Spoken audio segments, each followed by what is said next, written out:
watchers, welcome to Perth Watch, your horology channel, broadcasting from right here in Perth, Western Australia.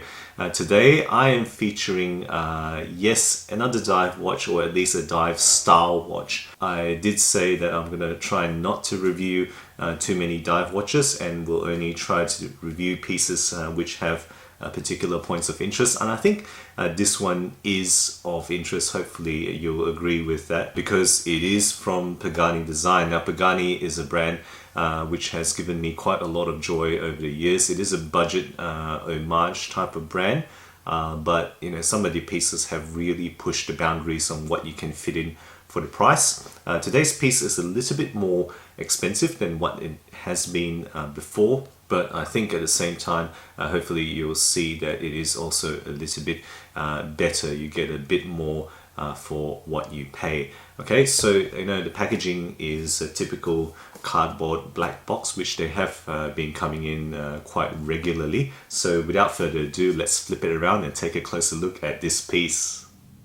Alright guys, so here we have the package on the table. Typical black cardboard Pagani design box these days. The spinability is, you know, they make pretty good spinnable boxes. You know, this is at least around a 4 out of 5, I would say. Okay, so, you know, cleaning cloth, that's the watch in there. I have the spare links, you know, inside that I've removed from the watch. And in here, they have a warranty card, right, empty, in case you want to fill it out and pretend that that's going to work wherever you are. And then they have a user manual, which, you know, I'm not really sure how much point that this is, but at least it does cover a wide range of functions, including, you know, many of the functions of this particular watch. You know, not much point in terms of me going through that, because most of you won't actually be, you know, needing that in terms of using a three-hander automatic like this one. So guys, here we have it. This is the Pagani design. I guess it's a men's dive style watch, but I'm gonna call it the No Time to Die Seamaster Diver 300M Homage, and that's really what this is. This is an homage of the current Bond watch. I'm gonna you know, put the actual watch, an image of the actual watch on the right here, so that you hopefully will have, you know, no doubt at all that this is what this is homaging. Okay, really, that's showing you what it is. The MSRP of this watch, you know, who cares what the MSRP is in a certain sense, but it's listed as around 500 USD.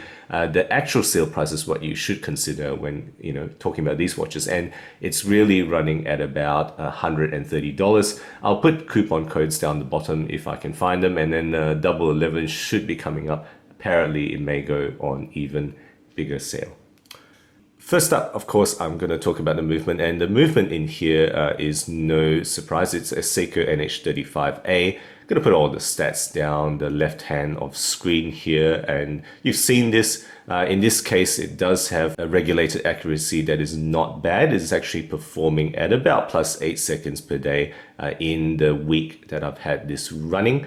In terms of date, in this case, it's actually using an unframed window at the 3 o'clock position that you can see there, black writing on white disc, no kind of date wheel color matching in this case. All right, no, it doesn't match the dial in any sense. In this particular instance, you know, I think I can forgive that, because it kind of helps balance the missing index at the 3 o'clock position because of the date window, right?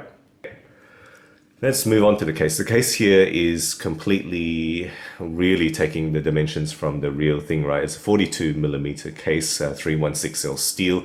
The thickness is 14mm, so slightly thicker than the real thing, probably mostly thanks to the box sapphire, partly box sapphire that they're using there. 20mm lugs, and a lug-to-lug distance of 49mm between my thumbs there, as you would expect with, you know, kind of a dive style watch of this size. Overall weight, again, very close to the real thing in terms of fitting, you know, the links to my wrist. It comes up at 173 grams, so fairly substantial. Okay, going to the finishing there. Okay, so there's a horizontal brush bezel is what this has. It does have that knurl lug, which is polished. It just does have circular brushing on the top of the lugs, transitioning to horizontal brushing on the side of the case, and the bottom of the lugs there is actually polished in this case. The case back there is polished on the side, circular brushing, slightly further into the middle where the details are written, and then it's got that display case back showing that Seiko movement that you can see there. So screw down display case back, screw down crown, which is got a bit of basic Pagani signing there. The water rating they've gone for, you would have seen this on the dial already, is 100 meters. This is what this watch is rated at Pagani. Yes, it is homaging the 300M, but this is definitely not a 300M watch. Okay, moving on to the dial now. The dial here is matte black texture, okay, just like the No Time to Die watch that this is taking from. It's got printed details, right? No applied brand in this case, printed details and printed chapter ring around the peripheral ring there, right? So it's a slightly separate ring that's a different step to the rest of the dial there, but applied indices. Okay, it does have those 11 applied positions, missing the 3 o'clock date window there. This is what you're seeing. It's got polished, partially skeletonized sword hands. Now this is actually rather different to the real Omega. This one there's a different configuration, but you can see what they're kind of going for. It's got a lollipop seconds hand with a red tip and a lume pip just before that tip there, kind of again like the real thing. It's got green colored lume. I think in some instances it does say super luminova, but this doesn't actually last through the night. It's on most of the usual spots, and of course I will put a lume shot right here for you guys to see how it looks like in the dark. Okay, so in terms of the bezel, it's a 90 click, right? 90, not 120, 160, but 90, which is some people find rather annoying. They should have gone for 60 or 120. Some people feel that way. I do feel as well. Why don't they just go for 60 or 120? Unidirectional dive style bezel. It's got a fairly well done ceramic insert, and they've kind of overcome some of the QC issues they've had, particularly in the sub Homage that I reviewed before. It's got a lume pip, but the lume pip doesn't glow very brightly. You would have seen that in the lume shot. Let's just listen to this now. 5, 5. All right, 15 clicks there, so it's a 90 click unidirectional dive style bezel. Okay, oops, went all the way around. Let's just get it back to 12 o'clock so that some of my mates won't be too angry with me this time around. Okay, on top of that is a slightly domed and box edge sapphire crystal. And I think that's one of the best things here, okay? That sapphire crystal is pretty nicely done. It does make it slightly thick because it adds a bit in a millimeter or so more, but what have you, that's a pretty nicely done crystal, I think. Moving on to the bracelet, we have 3 pieces per link. I'm going to say this is a Planet Ocean style bracelet. It's not exactly an oyster, it's a Planet Ocean style longitudinal brushing with polished sides. One thing I really don't like is the profile of this bracelet, right? It sticks out too far, and as you can see, it really should have angled that down, or actually give a female link there to turn the bracelet down a bit here. That's really a negative here on this bracelet. It's got solid ends. All right, this is not a screw link. It's actually just a push pin adjustment, unlike some of the other ones that Pagani have done. The bracelet clasp is pretty darn good, I have to say. This is a push button, very solid arms there. Deploying clasps, very, very solid. But this part here is a dive extension, but it's very difficult to take out. It's very tight. Maybe it'll loosen up in time. Very solid design, kind of taken from the real thing, but gosh, this is very tight. And I'm going to push it back in now. Oof, there you go. That's how tight it is.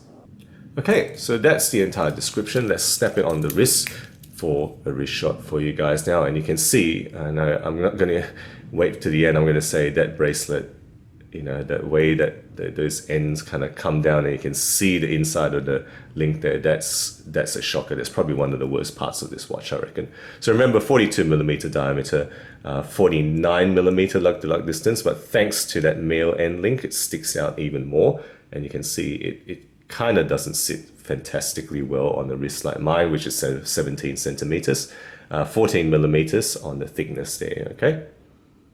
There we go, that's how that bracelet sits. The bracelet on the back end, you know, not bad, that's very close to the real thing, but, you know, that part's unrefined, I would say. Okay, so what are the pros for this particular Pagani design? Remembering it's not as cheap as some of the previous ones, like the Sub Homage.